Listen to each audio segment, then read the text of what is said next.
आपण शिकतो आहोत SSC बोर्डाचा 10वीचा पॉलिटिकल सायन्सचा चौथा धडा सोशल अँड पॉलिटिकल मुवमेंट्स, मराठीमध्ये त्याला म्हटलेलं आहे सामाजिक आणि राजकीय चळवळी.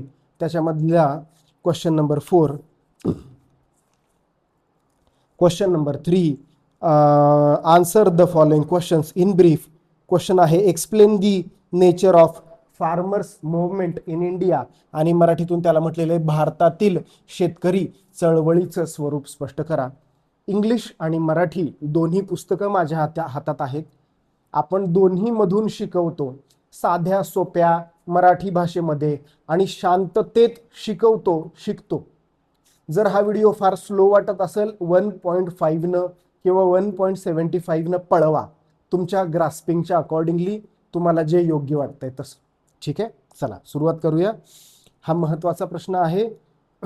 Farmers movement in India is an important movement during the British period, म्हणजे जेव्हा ब्रिटिशांचं आपल्या देशावर राज्य होतं प्री इंडिपेंडन्स पिरियडमध्ये. Farmers started getting organised due to anti agriculture policies of the British colonial government. म्हणजे त्यावेळी ज्या अँटी म्हणजे अपोजिट, बरोबर. मग मराठीतून लिहिलंय शेतीविरोधी धोरणांमुळे शेतकरी संघटित व्हायला लागले. आणि शेतीविरोधी कोणतं धोरण होतं? तुम्हाला जर 8वीतला इतिहास थोडा आठवत असेल तर बघा, 2-3 गोष्टी मी पटकन तुम्हाला आठवण करून देतो. की पहिल्या काळामध्ये कसं होतं की शेतकरी जे सारा भरायचे, शेतसारा किंवा त्याला महसूल म्हणतात, किंवा त्याला इंग्लिशमध्ये त्याला टॅक्स म्हणतात, टॅक्स. तर तो टॅक्स कसा भरला जायचा? समजा एखादा शेतकरी आहे, त्या शेतकऱ्यानं समजा 100 पोती गव्हाचं प्रोडक्शन घेतलं, 100 पोती गहू त्यानं तयार केला, तर तो गव्हर्नमेंटला त्यातली 20 पोती 25 पोती गव्हाची आहे तशी द्यायचा, राईट. मग ब्रिटिशांनी नंतर काय केलं की ती सिस्टीम त्यांनी बंद केली आणि कॅशमध्ये टॅक्स पे करायचा, कॅशमध्ये रोखीनं महसूल द्यायचा, ही पद्धत ब्रिटिशांनी सुरू केली. आता त्याच्यामध्ये खूप डिटेलमध्ये आपल्याला जायचं नाहीये, हवं तर मी वेगळा व्हिडिओ त्याच्यासाठी बनवीन. तर यानं काय झालं, शेतकऱ्यांवर खूप ताण आला, प्रेशर आलं. अजून एक मुद्दा आहे बघा, तुम्हाला आठवत असेल, शेतीचं व्यापारीकरण, कमर्शियलायझेशन ऑफ ॲग्रिकल्चर. म्हणजे त्यांनी काय केलं की त्यांनी चहा, कॉफी, कापूस, नीळ, तंबाखू, अफू, अजून काय बरं, अशी काही पिकं त्यांनी कंपल्शन केलं शेतकऱ्यांना की हे तुम्ही पिकवायचंच. आणि त्यामुळे अन्नधान्य कमी झालं आणि हीच पिकं जास्त झाली. ह्या सगळ्याचा खूप ॲडव्हर्स इफेक्ट शेतीवर त्यावेळी पडला आणि त्यातून शेतकरी संघटित झाले, ऑर्गनाइज्ड झाले, एकत्र आले आणि त्यांनी त्यावेळी सत्याग्रह केला होता. हे खूप महत्त्वाचं आहे. हे तुम्हाला एका पॉईंटमध्ये किंवा 2 पॉईंटमध्ये हे बसवता येईल, आरामात बसवता येईल. You must be aware of farmers movement in Bardoli, Champaran and movements against revenue collection. Bardoli सत्याग्रह, चंपारण्य सत्याग्रह आठवत असेल, 2 वर्षापूर्वीच झाले, 8वीमध्ये झाले, फार काही खूप वर्ष नाहीत झालेली. चंपारण्यमध्ये काय, बारडोलीमध्ये काय झालं बघा, की जो शेतकऱ्यांना जो 22% टॅक्स, त्यांनी तो जो टॅक्स वाढवला त्याच्या विरोधात शेतकऱ्यांनी अहिंसेच्या मार्गानं, म्हणजे नॉन व्हायलन्सच्या माध्यमातून आंदोलन केलं आणि गव्हर्नमेंटवर प्रेशर क्रिएट केलं आणि त्यांना तो टॅक्स कमी करावा लागला. ब्रिटिशांनी तो टॅक्स कमी केला. याच्यामध्ये, या बारडोलीमध्ये एक हिरा आपल्या भारताला मिळाला. तो माणूस आहे सरदार वल्लभभाई पटेल. मग त्या बारडोलीमध्येच त्यांना सरदार ही पदवी त्या तिथल्या महिलांनी दिली आणि सरदार वल्लभभाई पटेल खूप चमकले, देश पातळीवरचे नेते झाले या बारडोलीमुळं. आणि चंपारण्यामुळं महात्मा गांधी देश पातळीवरचे नेते झाले, महात्मा गांधी त्यातून चमकले आणि मग त्यांचा तिथनं पुढचा प्रवास आपल्याला बऱ्यापैकी माहिती आहे. ओके, बघा चला. द फार्मर्स मूवमेंट वर inspired by the thoughts of Mahatma Phule, justice Ranade आणि महात्मा गांधी. पुढे बघा, सेकंड पॅरेग्राफमध्ये आहे due to some reforms in agriculture, म्हणजे शेतीमधल्या काही सुधारणांमुळे काही चांगल्या गोष्टी झाल्या, काही सुधारणा झाल्या. फॉर एक्झाम्पल काय आहे तिथं दोन ते आहे बघा, ते आहे तसं तुम्ही जरी लिहिलं, टेनन्सी लॉ म्हणजे त्याला मराठीमध्ये म्हटलंय कुळ कायदा, आणि laws relating to tilting of the land etcetera, म्हणजे त्याला मराठीतून म्हटलेले कसेल त्याची जमीन, म्हणजे जो जमिनीमध्ये जो शेती करेल त्याची त्याची ती जमीन, असं ते होतं. डिटेलमध्ये आपण परत कधीतरी बोलूयात, आता तो मुद्दा नाहीये आज आपल्या पुढं. ठीक आहे, बघा चला. ह्या ज्या फार्मर्स मुवमेंट स्लो डाऊन, म्हणजे काही ह्या ज्या सुधारणा झाल्या, ह्या ज्या शेतीविषयक सुधारणा झाल्या, त्यामुळे शेतकरी थोडे खुश झाले.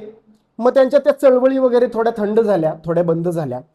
पुन्हा काय झालं बघा, आफ्टर द ग्रीन रेव्होल्युशन, हरित क्रांती, after the green revolution the farmers movement became more active and effective. Green revolution, हरित क्रांतीनंतर त्या अजून परत ऍक्टिव्ह झाल्या, परत मोठ्या प्रमाणावर त्यांची आंदोलनं आणि हे सुरू झालं. The green revolution aimed at increasing agricultural production and achieving self sufficiency. म्हणजे ग्रीन रेव्होल्युशननी काय, हरित क्रांतीनं काय केलं, प्रोडक्शन वाढवलं. जनरली सांगायचं तर प्रोडक्शन दुप्पट केलं. म्हणजे जिथे एखाद्या शेतकऱ्याचा एक एकरमध्ये, फॉर एक्झाम्पल म्हणतोय मी शेतकऱ्याचा मुलगा नाहीये किंवा मी शेतकरी पण नाहीये, मी एक एक्झाम्पल सांगतोय. जर 1 एकरमध्ये समजा 10 टन ऊस निघत असेल, तर हरित क्रांतीमुळे काय झालं, तो डायरेक्ट दुप्पट झाला, 100% ग्रोथ झाली, डायरेक्ट 20 टन त्याच्यामधून ऊस निघायला लागला. ओके, ही हरित क्रांती म्हणजे ग्रीन रेव्होल्युशन आपल्याला माहिती आहे. पण काय झालंय बघा, प्रॉब्लेम काय झाला त्याचा, सेल्फ सफिशियंट हे ग्रीन रेव्होल्युशन केलं कशासाठी, एवढी 145 कोटी आज आपली लोकसंख्या आहे, त्या काळामध्ये जवळपास 100 कोटीला लोकसंख्या टच व्हायला आली होती. त्या काळामध्ये, हरित क्रांतीच्या काळामध्ये 80 कोटी, 90 कोटी, 100 कोटी, ह्या लोकांना खायला काय घालणार आहे आपण, काय, बाकी काही नाही जाऊ द्या, बाकी टेक्नॉलॉजी नसली तरी चालती, एज्युकेशन नसलं तरी एक वेळ ठीक आहे, राहायला घर नसलं तरी एक वेळ ठीक आहे, बेसिक फॅसिलिटीज नसल्या तरी एक वेळ ठीक आहे, पण 100 कोटी लोकांना 3 टाइम खायला लागतं का नाही. मग ते खायला जे लागतं ते आपलं आपण पिकवायचं, त्याला म्हणतात सेल्फ सफिशियन्सी. मराठीमध्ये त्याला म्हणतात स्वयंपूर्णता. काय बघू, अन्नधान्याबाबतची स्वयंपूर्णता, ते एम होतं बरं का आपलं इन फूड ग्रेन्स. पण काय झालं बघा, it did not benefit the poor farmers, म्हणजे जे अल्प भूधारक शेतकरी होते, ज्यांच्याकडे कमी शेती होती, त्यांना त्याचा विशेष फायदा नाही झाला. जे जे मोठे मोठे जमीनदार होते, 50 एकरचे मालक, 100 एकरचे मालक, 25 एकरचे मालक, त्यांना त्याचा फायदा झाला, निश्चितच फायदा झाला. पण जे छोटे शेतकरी, त्यांना काय, आता बघा काय लागतं, सगळ्यात महत्वाचं म्हणजे ती बियाणं लागतात, ती फर्टिलायझर्स लागतात, केमिकल्स लागतात, अजून काय ते ट्रॅक्टर्स लागणार, पंप लागणार, विहिरी खोदाव्या लागणार. मग हे सगळं याच्यासाठीचा जो बेसिक पैसा होता ना, तो बेसिक पैसा गरीब शेतकऱ्यांकडे नव्हता, तो फक्त श्रीमंत शेतकऱ्यांकडे होता. मग यांनी काय झालं, ते श्रीमंत शेतकऱ्यांनी ते पटकन ऍक्सेप्ट केलं, पटकन अडॉप्ट केली त्या सगळ्या टेक्नॉलॉजीज, आणि त्यांचं प्रोडक्शन खूप त्यांनी वाढवलं. गरीब शेतकऱ्यांना विशेष काही करताच नाही आलं त्यामध्ये. पण यामुळं काय झालं ना, की गरीब अजूनच गरीब झाले, श्रीमंत अजूनच श्रीमंत झाले.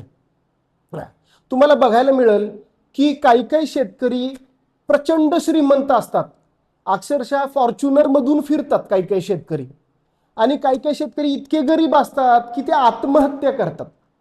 मग ही दोन्ही उदाहरणं आपल्याला आपल्या भारतामध्ये, महाराष्ट्रामध्येच बघायला मिळतात ना. मग हे का झालं असं, हा त्याचा ॲडव्हर्स इफेक्ट आहे, सगळ्यांना फायदा नाही झाला त्या गोष्टीचा. पुढे बघा, the farmers were now divided into rich farmers and poor farmers. Dissatisfaction among the poor farmers led to beginning of farmers movement. Dissatisfaction म्हणजे असमाधान किंवा असंतोष शेतकऱ्यांमधला जो होता, गरीब शेतकऱ्यांमधला, त्यानं काय केलं, त्यांनी ते ट्रिगर केलं आणि त्यांनी पुन्हा एकदा ती आंदोलनं वगैरे ते पुन्हा सुरू झालं. पुढचा आपण पुढचा पॅरेग्राफ बघूया. Appropriate price for agricultural products. म्हणजे योग्य माल मिळाला पाहिजे, शेतीला योग्य माल. शेतकरी जेवढे कष्ट करतो, शेतीमध्ये जितके महिने राबतो आणि जितके कष्ट करतो त्याच्या पटीनं त्याला, म्हणजे त्याच्या कंपॅरिझनमध्ये त्याला तेवढे पैसे मिळतात का? नसतील मिळत, तर त्यासाठी आंदोलनं त्यांनी केली. त्याला हमी भाव म्हटलंय बघा मराठीमध्ये. कधीतरी ह्या विषयावर निवांत बोलू. Agriculture to be treated as an industry, तुम्ही शेतीला उद्योगाचा दर्जा द्या, ही एक त्यांची मेन मागणी होती. Implementation of the recommendation of Swaminathan commission, त्यांनी जे सांगितले होते, स्वामीनाथन कमिशननी ज्या उपाययोजना सांगितल्या होत्या त्या तुम्ही इम्प्लिमेंट करा, हे त्यांचं म्हणणं होतं. डेप्ट रिलीफ आणि डेप्ट कॅन्सलेशन, ह्याला मराठीमध्ये म्हटलेलं आहे कर्जमाफी आणि कर्जमुक्ती, अशी दोन नावं असतील.